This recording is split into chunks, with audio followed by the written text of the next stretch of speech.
गोसोआ गोथारब्ला आखल आखुआबो समायथाव जाखायो। मुगैनाय हिंसा आरो गाज्रि रावफोरा खुगायाव साफिया, बेयो सैथो।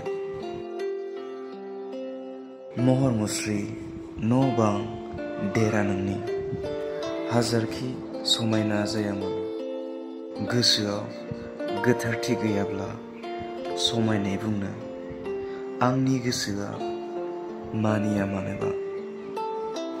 गोसोआव गोथारथि गैयाब्ला समायनाय बुंनो आंनि गोसोआ मानिया मानोबा। गोसोआ गाज्रिब्ला निस्थुर खामानियानो नोंनि हुदा। सोदोबफ्रा नोंनि बिस गोनां, आखल आखु नोंनि बेसे मुगैथाव। गोमोरलांगोन अब्ला समाजाव समायनाय, नाथाय बाथ्राखौ बुजिनाय आगोल जिउआ नोंनि जोबथा हांनि सेराव। समजों लोगोसे बैसोआबो थुंगेयो, समखौ बायनो सानब्लालाय बहाथो मोनबावनो।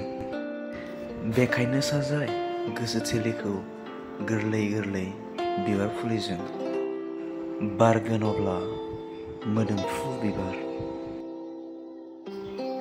गोजोन्थों।